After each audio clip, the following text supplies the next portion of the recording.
Gear 5 changed One Piece in so many different ways, in ways in which none of us would have ever thought imaginable. We knew there was going to be something up Luffy's sleeve in order to defeat Kaido. We knew there was something else coming. We knew that Conqueror's Haki alone would not be a big enough boost to defeat the strongest of the four emperors. That's where Gear 5 comes in. Not only does Gear 5 come in, but Gear 5 comes in with an impact that is sure to affect the remainder of One Piece going forward. So what is Gear 5? Gear 5 is the Devil Fruit Awakening of the Hito Hito no Mi model Nika. This is Luffy at his peak. This is Luffy at his most ridiculous. This is truly Luffy's pinnacle. I mean, it really doesn't get any more ridiculous than picking up an Emperor of the Sea as if he's just a tiny grass snake. Or maybe using that same Emperor of the Sea as a jump rope supersedes that. No, actually, there was that time Kaido ate Luffy and Luffy escaped via grabbing Kaido's snout and shooting himself outwards. I know that sounds ridiculous to even say that, but that's just a taste of what this power can do. Imagine all of the infinite options, all the things that Luffy can do with this truly insane power that he's awakened. When you think about it, it really does make all of the sense in the world as to why the Gorosei was so petrified at the thought of this devil fruit that they have been chasing for 800 years. They've been searching for this fruit for 800 years, and each time they have failed. It's almost as if the fruit has a mind of its own. From their perspective, this fruit cannot have fallen into worse hands. The D are said to be the enemies of gods, and now one of them has the power of a god. I'm sure that sends chills down their decrepit spines, and it should, because Luffy was already a force to be reckoned with. Luffy was a monster without this awakening. Now that Luffy is bound only by his imagination, this makes Luffy the biggest threat to the world government in 800 years. We don't know much about Nika. We don't really know much about Joy Boy either.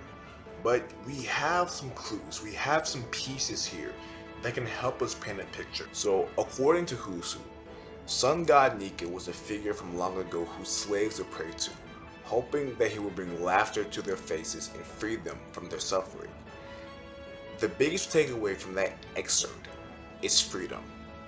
Freedom is the biggest central theme of the One Piece story. Time and time again, we have seen the Straw Hat Pirates liberate island after island. They have saved people from famine, from tyrants, from slavery.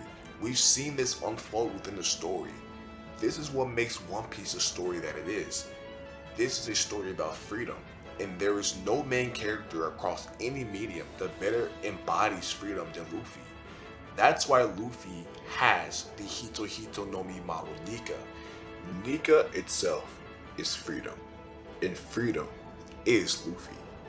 After 800 long years, a figure has finally awakened to tear down centuries of false gods and corruption, and that is very, very scary if you are the world government. Now, we know not of how the last man, known as Joy Boy, was defeated, but regardless of how he was felled, with two emperors of the sea defeated, the walls are slowly closing in. Luffy's about to bend this world to his will and free it in the process. Alright, so now that we've gotten all the juicy stuff out of the way, I ask that you indulge me for the next several minutes because I'm about to gush over the glory that is Gear 5 and all of its zany, ridiculous, and over-the-top greatness. Being born in the late 90s, there are three things that I associate most with my childhood: Dragon Ball Z, Tom and Jerry, and the Looney Tunes. Somehow Gear 5 captures the elements of those shows to a T. We have the flowing white hair of Dragon Ball Super Saiyan transformation, and the sheer absurdity you would find only in Tom and Jerry and the Looney Tunes. Was I the only one expecting Luffy to drop an anvil on Kaido's head at any moment? Could have just been me, right? Don't get me wrong, I really do love Gear 2nd, Gear 3rd, and Gear 4th, but Gear 5 just does it for me. It is such a subversion of what I could have ever thought Gear 5 would be. This form opens up brand new possibilities for One Piece. Luffy's battles going forward will have a level of insanity we've never before seen. Luffy will literally be able to do whatever he wants, whatever his twisted little mind conjures. And I find the aspect of that to be very, very exciting. Luffy's fights were already insanely creative. The things we've seen this guy pull off throughout the 1000 plus chapters of One Piece truly displays the sort of unorthodox and extraordinary tomfoolery we have come to love about this series. Let's be honest. There aren't many main characters you see pulling off something like the Gomu Gomu no UFO or Tank Man. You would never see Goku doing that. And just think about it for a second. It is only going to get wilder. Imagination is power. That is Monkey D. Luffy's greatest attribute, the power to imagine, and therefore execute that in which the average person in his position cannot. And now with Gear 5, the sky is literally the limit. This newly awakened power of Luffy's also adds an entirely different layer of juxtaposition to his inevitable clash with Blackbeard. It will be a literal battle of light versus dark. He who personifies the sun itself versus a darkness so bottomless it consumes all in its wake. Something that we learned from the Road to Laughter booklets, which were released during the 4-week hiatus that One Piece had just last month. Those who have consumed Zoan power tend to get lost in their fruit. The instincts of whatever animal or figure the fruit was based on tend to kick in. This is a very interesting bit of information, and we may have seen this with Luffy already. There were times during the battle with Kaido where this dude was laughing like a maniac, as if he had been doped up on a gallon of laughing gas. This is why Luffy's Devil Fruit Awakening has such insane implications for the rest of this once-in-a-lifetime epic of a story. Now, I don't think this is going to be a case of Luffy losing himself within the Nika Fruit necessarily. If anything, this fruit only multiplies who Luffy already is. The joy he brings throughout his journey of the seas, the freedom he has brought with him at every island, even if it means destruction. None of this is exactly unfamiliar with our favorite rubber man, but going forward, all this will only be exacerbated. Luffy is the man Goldie Roger was waiting for, the man whom the previous Joe Boy spoke of, the man who Oden entrusted Wano's fate to. He is the warrior of liberation. This is what Oda spoke of at last year's Jump Festa. Oda told readers to watch Luffy, to keep a close eye on Luffy. There is something he cannot wait to draw in regards to Luffy. Now we've seen that, and it is the most absurd and ridiculous thing we have seen in this series to date. Oda has seemingly waited 25 long years for this, to draw the moment where Joy Boy is born once again, to draw the moment where One Piece becomes One Piece. Never before have we seen anything like Gear 5. This is uncharted territory.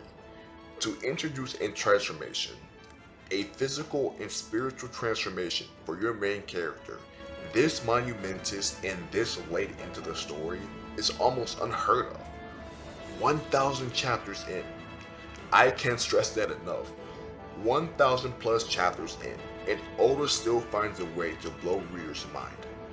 There is so much lore and so much history surrounding Nika, surrounding Joy Boy. This is more than just a power-up to conquer a big bad, even though that's kind of what it is in essence, but there are historical and future ramifications to be learned. 800 years of history is soon to come to the surface. This is about the endgame. This is about the finale, the cherry atop of a sugary, delicious dessert we have been enjoying for 25 years. We have absolutely no idea what's in store for the last act of this story. I mean, sure, we know what will happen, but we don't know how it will happen. We don't know how this will be executed, and that is so thrilling to me. What One Piece will look like come the end, after the final war, after the One Piece has been found, after the world has been turned upside down, after Luffy has fulfilled his dreams of becoming the Pirate King. We don't know for certain, but we know this much. It is going to be truly ridiculous. Well, that's all, folks. If you like this video and you want to see more videos like this one, hit that thumbs up, subscribe, and turn on all notifications. Trust me when I say, this is only the beginning. We are going to have so much fun on this channel.